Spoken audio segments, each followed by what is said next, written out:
Well, thank you all for joining us. My name is Rebecca Curry, and I'm the Public Services Supervisor in Special Collections and Archives, which is hosting our program. We're pleased to have Kim Horner McCoy with us. She was an adjunct instructor in Missouri and Kansas, including at ESU from 1996 to 2020, and she holds a master's degree in English language and literature from the University of Tulsa. She's currently working on her first full-length poetry collection, and today she'll be reading from her poetry chapbook, This Bony Cabinet, which is available from Finishing Line Press. Kim? Thanks, Rebecca. I'm happy to be here. I'm happy to share these poems with you. If you've seen the book, you know that it's divided into 3 sections, and a lot of what I'm interested in with these poems is the conflict between public and private, and the ways that images change and the ways our reactions to them change, whether we're in a public setting or a private setting. So I'm going to start with At the Grave of Billy the Kid. And it has a little epigram at the top. The water left a deposit of reddish clay and fine sand where it was sluggish, and coarse sand where it was swift. From destructive floods in the United States, 1904, the U.S. Geological Survey. As with all questions, destruction is a matter of point of view. Your tiny cairn looks to you like art, but you're collecting wrecked somebody's habitat.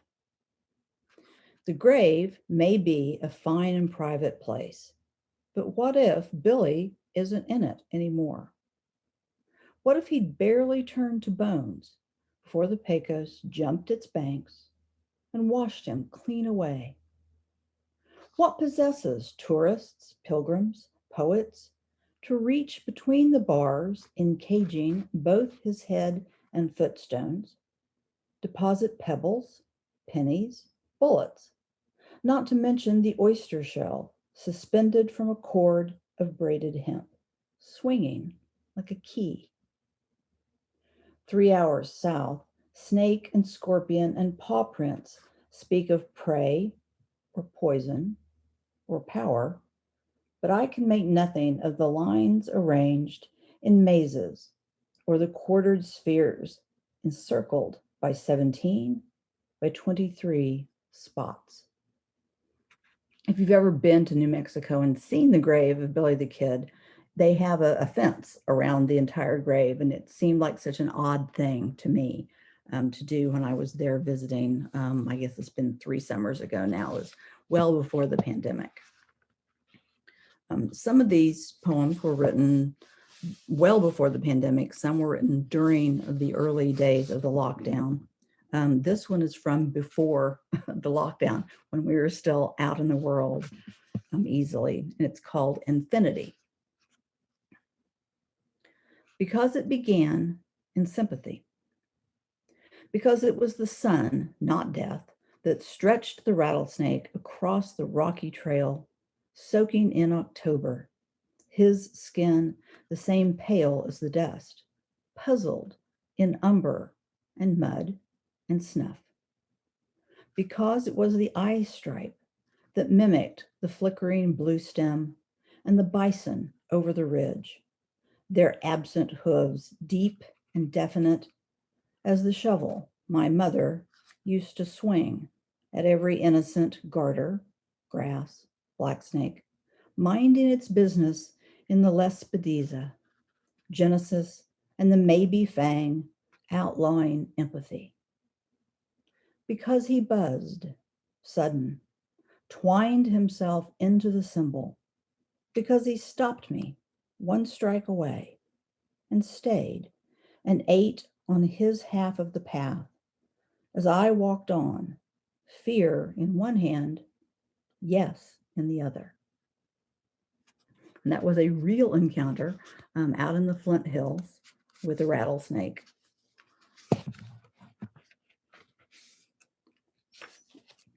I walk a lot, and that is evident in my poems, I think. I hike quite a bit. This one is from a time when I walked much too far and into an environment where I did not know where I was going. And I was a kid. I was, I don't know, 12 or 14 when this happened. But I called the poem Orienteering. No one could have tracked the action of that path. A story, I said, would help us back. I lied, of course. My shuffled trail through ankle-high leaves lasted no longer than breadcrumbs scattered or pebbles dropped by fairy tale children abandoned, which we were not. Still, I wanted the forest. In April, dogwoods foam and redbuds moan, hickory and oak explode pollen, flowers, leaves, unbounded. A wall, solid seeming, an arcade, the space of a bowshot, and we're off. Horsemen, hart, hounds. Stop. These are not those woods. It was November. Branches bare, sky clouded, the floor a history deeper than desire, every trunk identical, except for those alleged mosses to my eye. Headings, bearings, navigation matter to leaves as much as I did matter to leaves. Indeed, that is the first direction. But the second undoes the first, and we're back to the shuffled path, my feet crunching.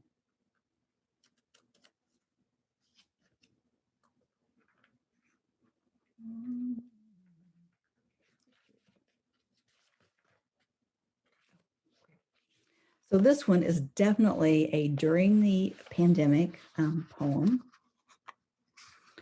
I'm sure that everyone who's watching today remembers what it was like back in those first early days. This poem is called Introducing, and it has an epigram as well. Each person has a clock measuring how long they've been buried on the island. You can stop their clock of anonymity and restore their history by adding a story to the Traveling Cloud Museum. This is from the Heart Island Project website. When does anonymity begin? In the womb, you don't know who you are, so why do we crave a name at the limestone end? Suppose you were buried with a mirror, not an iPhone locked on selfie, but a frame of silvered glass set in the lid like a pearl. Whom do we imagine looking? Whom do we want to see standing at the back of the room, chanting our one, our only name? How many flames do we need?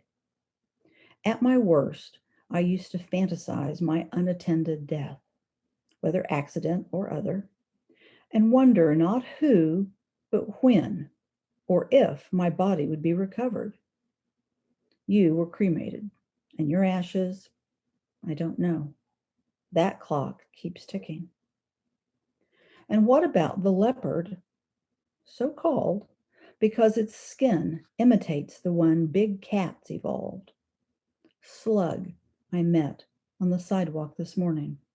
Motion so slow it looks like stillness, who carries its whole shell, so like an oyster's, inside its spotted hide. A calcite shield upon which ride the spirits of the rotting leaves it eats. Orson Welles, H.G. Wells, Wells Fargo, George Orwell. Students refuse to choose the difference, and maybe they're right to see the ghosted Georges as one more tack I'm taking in the course of convincing them that some people matter more than others, as though we were not, each of us, cargo and carrier both of that anonymous clock.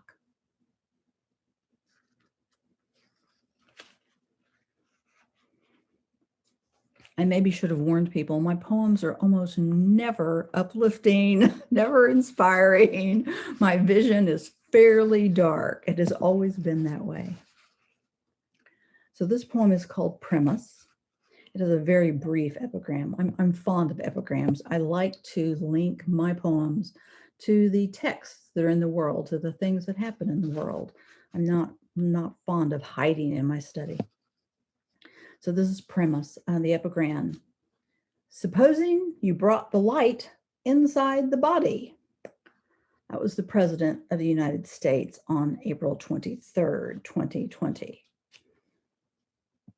Suppose we tipped our heads back, V'd our mouths like beaks, and grain by grain, the sun ticked in. Suppose shining were solid, like smoke or pollen. Suppose, like the ocean, the moon broke, sucking the speech from under our feet like spoons full of sugar. Suppose glowing could gather, like a magnet feathering iron. Suppose, like corn, we could peel our troubles, reveal each pearled packet, each sweetly gleaming photon, each quantum seed. Suppose I decided, for the moment, to mimic the enemy as catbirds do.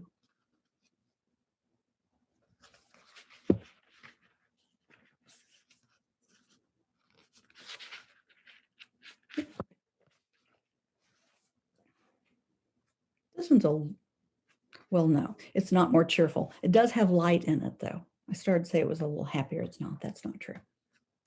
Street light at sunrise. There are some rules. Dead people stay dead. Was that motivation? Light circles 7.5 worlds per second, according to space. But that's no help to goodbye. Nor is Superman, who is now speeding faster, speeding farther, turning the earth back, not in the comics, nor in the body of Christopher Reeve, 1952 to 2004, but in this poem, because I could not stop him. Why a carriage, reckon? Nowadays, there's often not even a hearse, let alone a body in it. Well, we haven't time, have we, for the pomp and the ceremony. It holds up traffic and wrecks the word day. And as for Dickinson's swelling house, 1890, the same year the census burned, archaeologists of the future will excavate landfills. We have slideshows instead of barrows, as though we could turn people into photons, choose between light and death.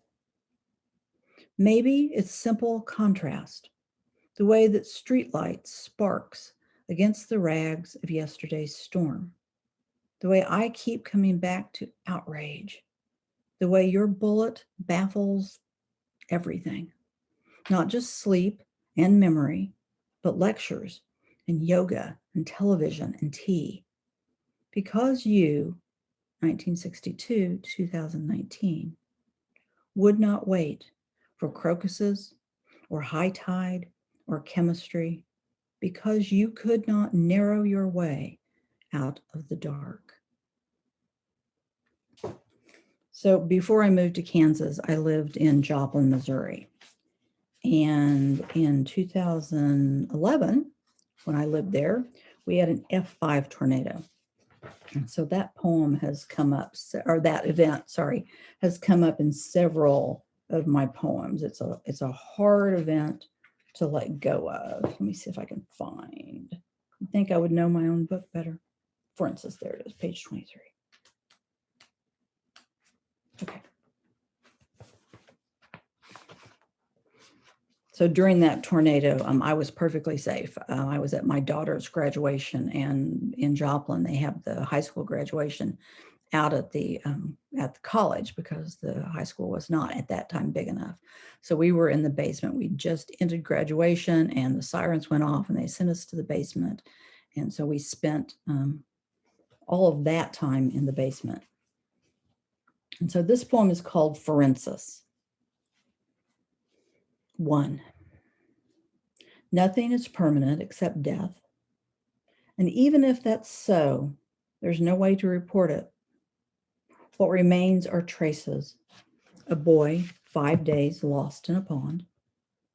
Handprints on humid cinder blocks, the blood banked in my veins.